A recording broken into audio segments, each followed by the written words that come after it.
Hello everyone and welcome back. My name is Greg Furman and this is the Forex Weekly Outlook for the week of November the 13th, 2017.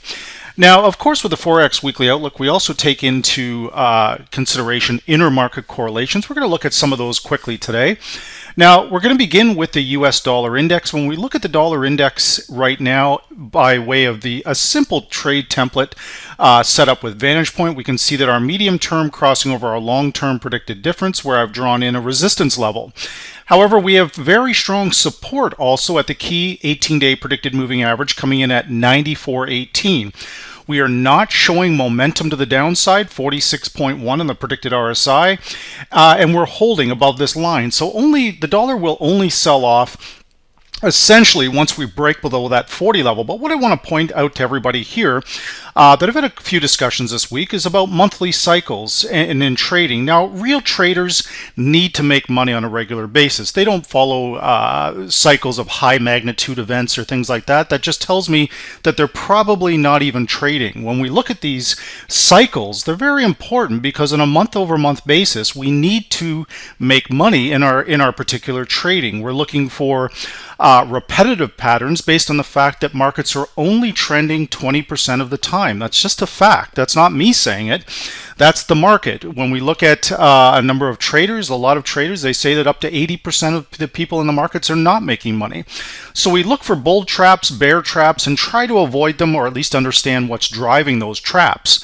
When we look at the dollar, basically around the 15th of the month, each and every month, or not each and every month, about 9 of the 12 months per year that I work on with my own direct clients and warn them that usually the dollar strengthens around this particular time. So this move to the downside right now does appear to be corrective in nature. Now, we do have some fundamental drivers here. The tax reform, corporate tax reform is being stalled in the Senate. That may not go through. That's going to drop yields down. That puts pressure on the US dollar. Is it a long-term pressure on the dollar? That's far too early to say that, guys.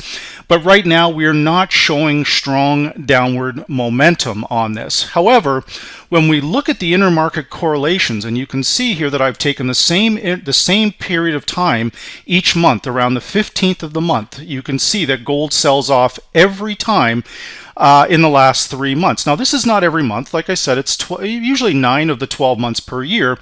But on the 15th of the month, you can see it's gone down one contract. That's basically $2,600. We did it again in September. That was $6,200 move on a single contract. And we did it again in October. So each and every one of these months, based around the dollar strengthening at the beginning of the middle of the month, around the 15th, has led to a bigger move on the commodities. So when people say they're trading hundreds of markets, that's utterly ridiculous. There's stocks, commodities, and currencies. That's all there is, guys. You've got about 3 markets here you're trading. That branches off to some of our softs, our futures, but they're all tied together somehow. So we look for the easiest possible way to get paid every week in our trading, and this is a very simple way to do that. So when we look at these contracts, we can see that every time the dollar rallies, the gold moves lower. So when we're looking at gold this month right now, we know that gold is very highly correlated to not only the dollar, but it's very highly correlated to the yen and the euro. So if the gold is going down, chances are the yen and the euro are going to go down too. Doesn't mean it's a given, but we can assess here that gold has the medium term, the same thing that would put us into a trade right here on a known support level is now potentially the same thing that would put us into a short. So if we take this signal and we draw a resistance line right here, 1290 is a pretty strong level of resistance on gold going into next week, which means the dollar is probably going to strengthen midweek. That's the likely outcome. So when we look at the euro currency here in our trading for next week, we want to take those intermarket correlations and those monthly cycles into consideration in our trading. So when we look at this one here, the euro currency, you can see that on the medium term crossing the long-term predicted difference, that's led to a support level down here. This support level above 115.50 is holding, but 116.64, the 18-day predicted moving average, is also holding. So this is the range you're dealing with to start the week. What you want to be careful of here, guys, is a bull trap, that we get a big push above 116.50 only for it to completely reverse based on those monthly cycles come Tuesday, Wednesday, Thursday of next week when things calm down about the corporate tax passing or not passing. So if we look at the predicted RSI on the euro, 49.8. We are not showing any significant momentum here. So the neural index up, like I said, we're probably going to see a little bit more of a rally. But as long as gold is moving lower based on the signal that I just showed you guys, it's going to be very difficult for the euro to make any headway to the upside.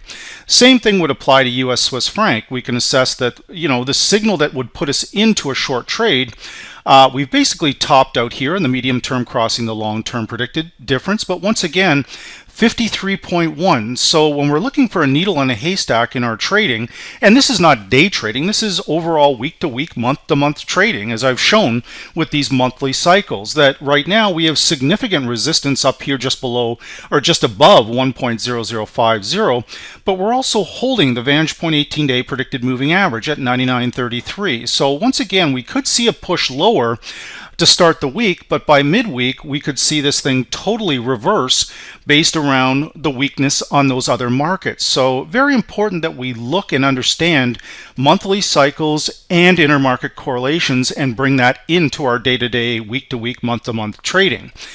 So when we're looking at pound dollar this week, we're basically dead flat on this thing. There is no real momentum. We're sitting at 51.8 on the predicted RSI. We are dead flat on our predicted differences. We're at -19 and -19.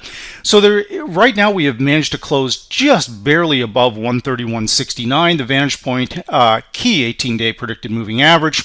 But again, we're looking for a momentum here. There is a slight bias to the upside, but not around the 15th of the month when we have a known period of dollar strength. So we want to be very cautious.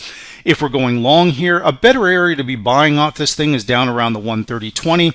But it's also important to understand that virtually nothing has changed with the pound dollar for literally weeks here, guys.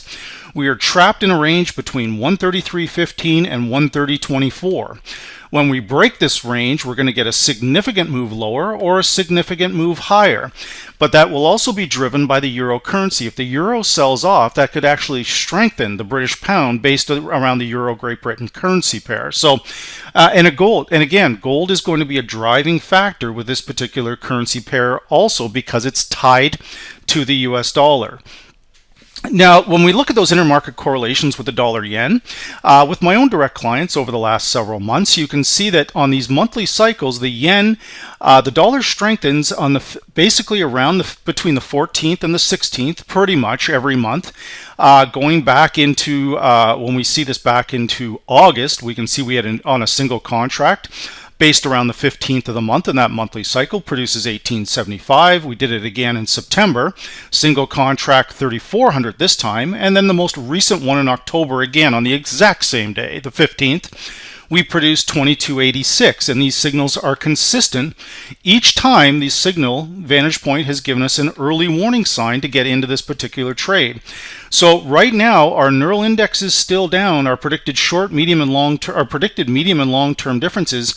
You can see that the pink line and the blue line is starting to narrow, suggesting we could be getting ready to reverse. When we look at monthly cycles, and we know this, and again, real traders need to take money on a month-over-month basis. If we're looking at a high magnitude event a couple of times a year and guessing at whether we're going to get into this or not, very dangerous way to trade, and certainly certainly not something that produces a lot of money. If anything, you're just getting stopped out or whipsawed out repeatedly. So when we look at these cycles right now, the dollar yen is just trading in a channel. So everybody out there is watching 112.90. If we break through this channel, we go lower. If we break through the top channel, we go higher.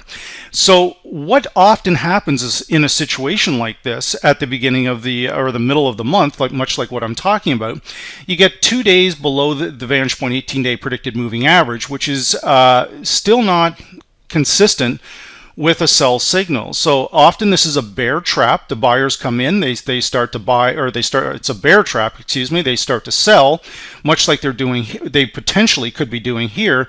only to get whipsawed out 2 days later. Now, that's not to say that the dollar yen is not going lower. The yen could strengthen across the board. But right now, there's an 80% probability that that's unlikely based around these monthly cycles. Now, November and December are notoriously volatile months with Thanksgiving, U.S. Thanksgiving. So we want to be careful with this, but right now the main thing is we want to understand that not only is there a bull trap here, potentially there's a significant bear trap also forming. But with my own direct clients, what I've stated very clearly, the broader range here is between 111.30 and about the 114.50. That's really the range we're dealing with, but the immediate channel supply and demand areas come in at 112.90 and 114.50. A break of either of those areas will probably lead to a more significant move, at least for a couple of days, but be very, very cautious with shorts around the 15th of the month. When we look at US Canada, guys, we have again a very similar signal and a similar setup. We have the medium term crossing the long term predicted difference in the opposite direction in which the market's moving. That creates a resistance zone here based around the correlation to 31 other markets. The only problem here is that we're having trouble on US Canada breaking below the predicted RSI 40 level. So if we can break below there, that's going to signal a bigger move. The only problem is, again, guys, we're right around that 15th of the month, and this very well could be a bear trap here. So I'm going to be watching the neural index, and the predicted difference is very close, but you can see that the further these two lines right here, this pink line and blue line, move away from each other, the more likely it is they're going to retrace and turn the other way. So oil prices will be a driving factor, but again, fundamentals in the Middle East are kind of driving oil prices right now, and this is just noise. Ultimately, oil is likely to move lower here once the conflict over there settles down. So that would in turn tell us that US CAD is probably going to go higher. So I would wait till midweek around the 15th till we confirm dollar strength, and then we can look at potentially starting to buy this particular pair. Now, as Aussie US and New Zealand US, as gold comes under pressure, we could have potentially a good short setting up here on these two pairs. Now, the last week or so, we've been long based around this corrective move. So when we have the medium term crossing over the long term predicted difference, we draw a support line in, and you can see that basically real traders, people not trading magnitude events or any of this nonsense, what they're doing is they're looking at trading a known area of supply and demand. So right now, after this signal from VantagePoint, we're drawing a straight line across the screen, comes in around the 76 level, and you can see for the last 2 weeks, we've been holding here, but now the medium-term predicted difference and the neural index are starting to turn down. The predicted RSI is failing at the 50 level, and we are now sitting at 37.1. So when we combine all of this, the same signal that would have us buying Aussie US potentially is telling us that we should be potentially looking at shorts here. If we break down below a 76.50, which basically we're barely holding on to this level at the close, that could signal a deeper move to the downside. And with looking at the gold prices right now, they're basically confirming that, guys. But again, we've got fundamentals and political unrest in the U.S. With this corporate tax bill that's putting pressure on yields.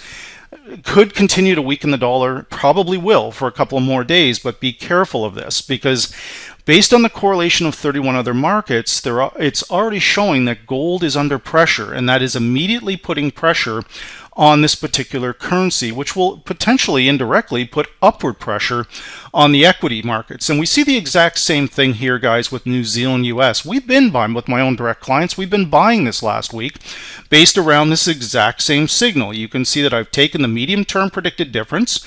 I've tagged it to where that signal from VantagePoint has come in, and I've drawn a basically a demand area off of that, or a support level off of that, and you can see that every one of these days represents a buying opportunity. But now we're all tangled up in the VantagePoint 18-day predicted moving average at 69.45. So this particular area is certainly of interest to me. If we can push through this thing, We need gold moving higher here, guys. That's what we need. But right now, again, we're coming into a known period of dollar strength, which the average trader doesn't even see.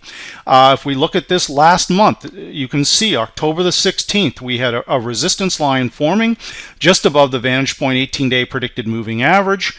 We look for real traders look for repetitive signals like this to basically put food on the table. That's what we do. Real traders do this. We identify known cycles in the market and we trade off of that. So when we look at this exact same signal right here, we have almost an identical signal forming now at almost the exact same time of the month. So we don't want to complicate our trading, guys. We want to keep this as simple as possible. When we go back and we look at September the 16th, we basically see the same thing around the same area, a little heightened volatility here, but the same signal from VantagePoint came in here and told us, okay, wait a minute. This could be a bull trap. It warns me that there's a potential bull trap here. So right now, with the medium term crossing over the long term predicted difference to the downside, it's telling me that potentially a bull trap is also forming here. So again, with this basic setup to take a lot of the indicators off the screen and just bring in the what I would call the money indicators and combine it with the monthly cycles, this leads to a whole new type of trading here that the average trader never sees.